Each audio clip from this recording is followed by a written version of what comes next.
Board visible हो गया? Yes ma'am. तो हम लास्ट टाइम कर रहे थे नर्नेस्ट इक्वेशन कर रहे थे, डिफरेंट डिफरेंट इलेक्ट्रोलाइट्स पे अप्लाई करके इलेक्ट्रोड पोटेंशियल कैलकुलेट कर रहे थे, है ना। हमने 3 टाइप्स ऑफ इलेक्ट्रोलाइट पे इलेक्ट्रोड्स पे अप्लाई कर दी थी। कौन कौन सी पे करी थी? Metal metal ion electrode, metal amalgam electrode, gas electrode. अब नेक्स्ट हमारी कौन सी आती है? Metal insoluble salt salt ion electrode. इसका सबसे बेसिक एग्जांपल कौन सा है? Calomel electrode.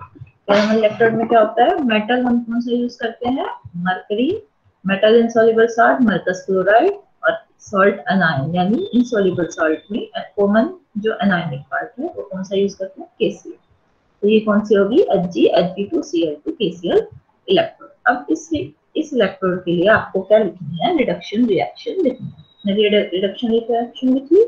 Hg2Cl2 plus 2 electron gain करके किसमें कन्वर्ट हो जाएंगे? Two Hg plus 2Cl negative. N की वैल्यू आपको पता चल गई कि 2। अब क्या करना है? सिंपली नर्नेस्ट इक्वेशन अप्लाई करनी है।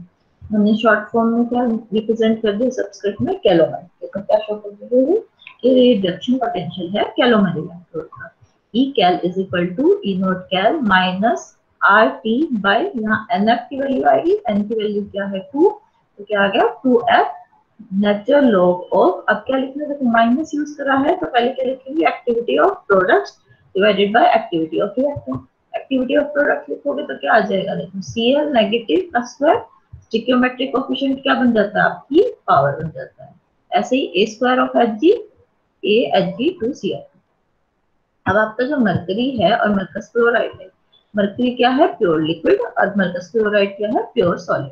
तो इन दोनों की एक्टिविटी तो क्या हो गई? 1। दोनों की एक्टिविटी की वैल्यू आ गई 1। ये आप इस इक्वेशन में पुट कर दो। इक्वेशन में पुट करोगे तो क्या आएगा? E cal is equal to E naught cal minus RT by 2F ln A square Cl negative.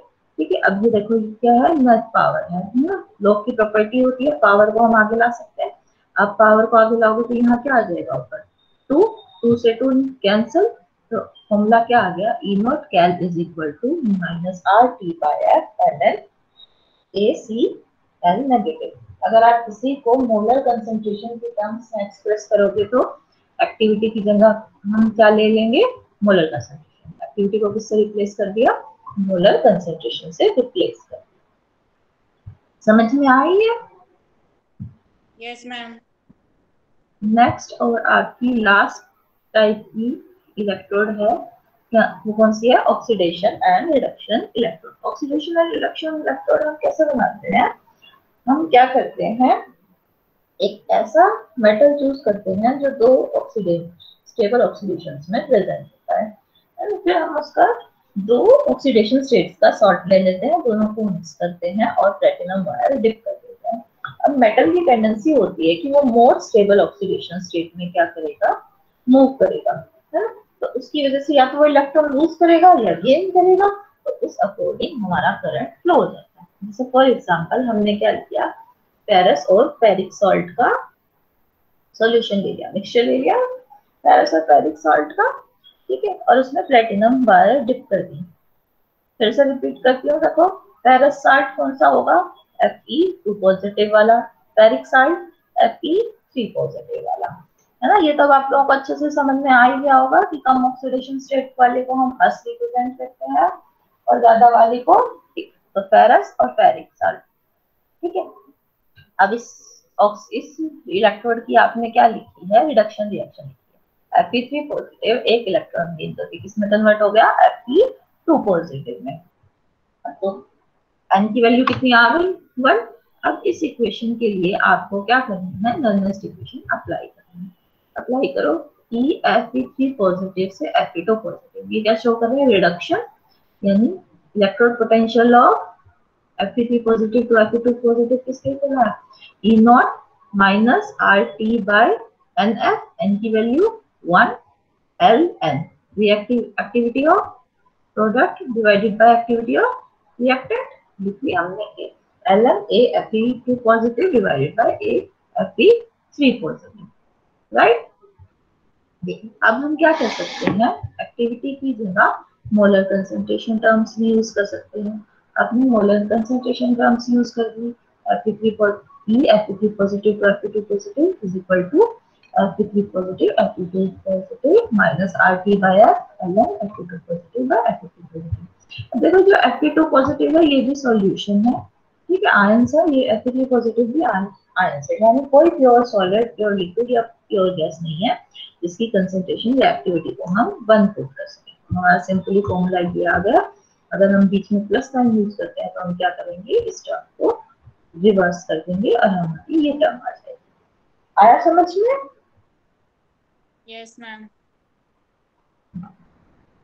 तो देखो यहाँ आपकी इलेक्ट्रोड्स पे नॉर्मल इक्वेशन अप्लाई करने की एप्लीकेशन खत्म होती है। हमने डिफरेंट टाइप से क्या किया, इलेक्ट्रोड्स पे नॉर्मल इक्वेशन अप्लाई करी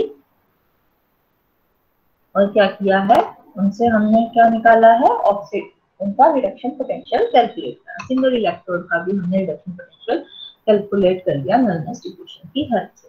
अब अगर हम सारी इलेक्ट्रोड्स की एक जनरलाइजेशन निकालें, यानी जनरल एक्सप्रेशन निकालें सारे इलेक्ट्रोड रिवर्सिबल इलेक्ट्रोड्स का, तो देखो क्या था कि हम उस इलेक्ट्रोड्स की ऑक्सीडाइज्ड स्टेट ले रहे थे, उसमें n number of electrons add कर रहे हैं, राइट, जितने नंबर ऑफ इलेक्ट्रॉन्स ऐड कर रहे थे, फिर हम क्या गेन कर रहे थे, उसकी रिड्यूस स्टेट। तो ये तो हमारी एक general chemical equation.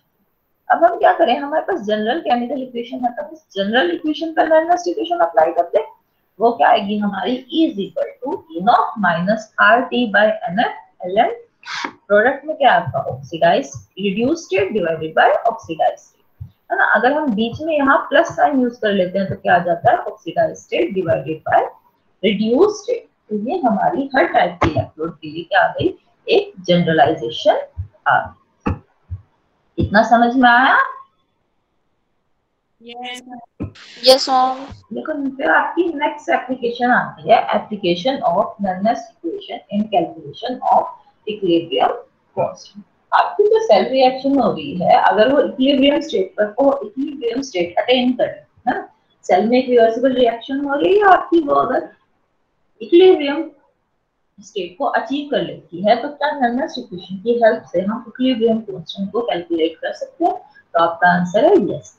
Normal equation और इक्विलिब्रियम कांस्टेंट इस रिलेशन से रिलेटेड है। देखो E is equal to E naught cell minus 2.303 RT NF by log K।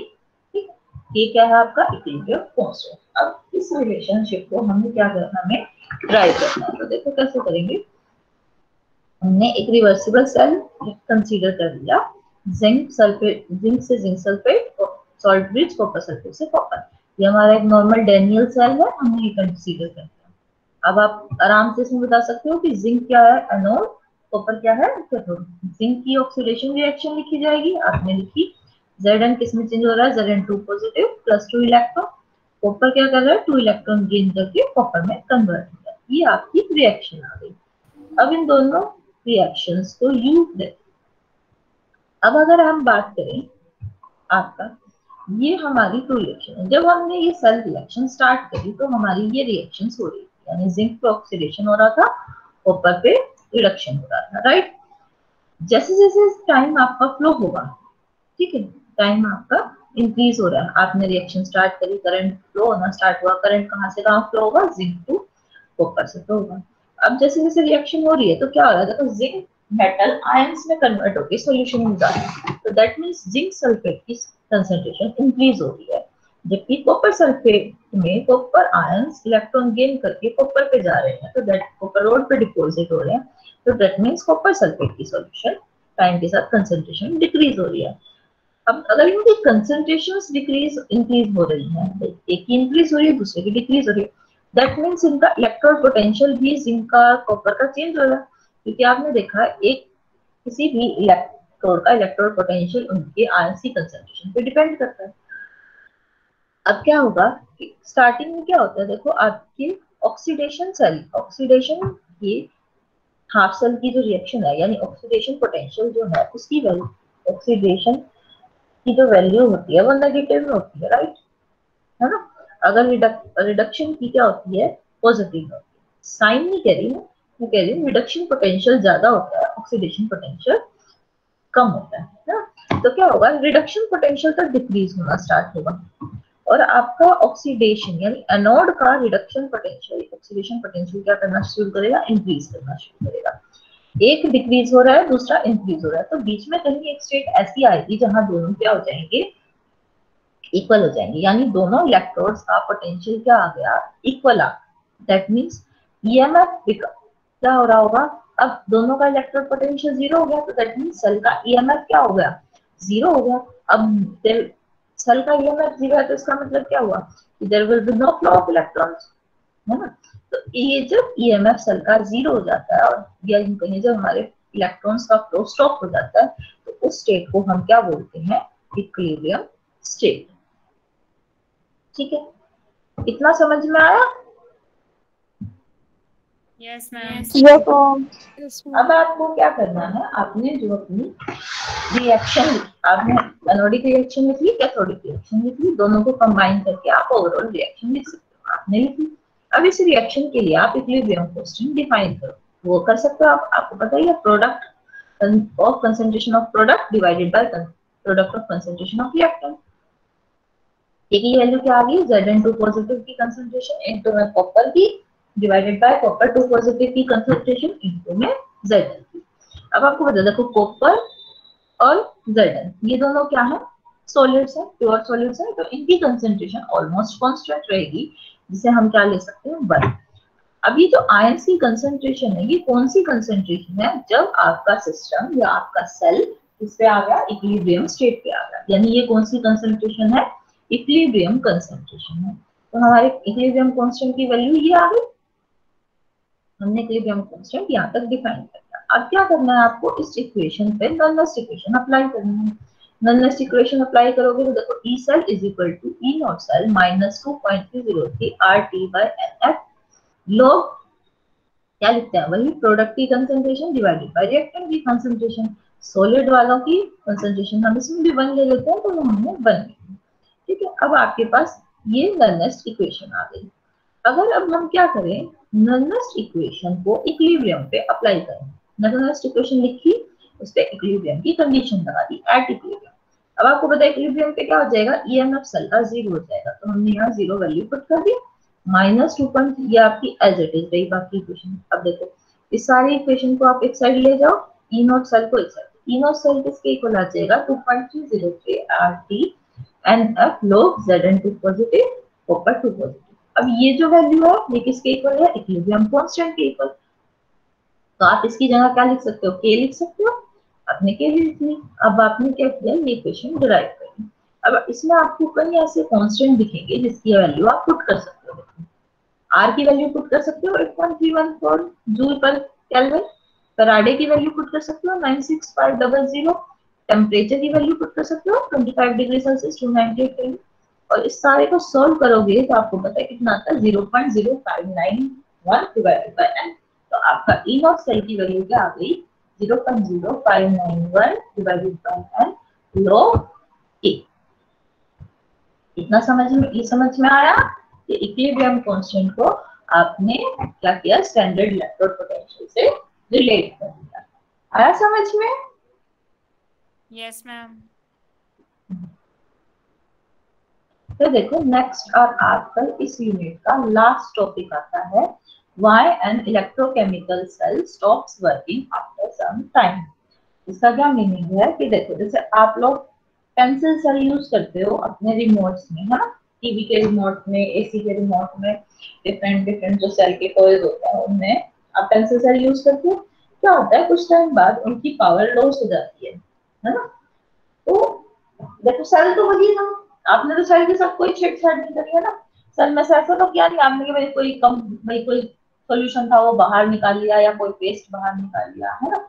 हमने सेल के साथ कोई डिस्टरबेंस नहीं की, फिर भी सेल ने क्या किया, कुछ टाइम बाद काम करना बंद कर दिया। ऐसा क्यों हुआ, अब हमें इसका आंसर ढूंढना है कि आपका जो सेल है वो लाइफ टाइम क्यों नहीं काम कर रहा, वो उसकी जो वर्किंग कैपेसिटी है वो कुछ टाइम के लिए ही क्यों होती है।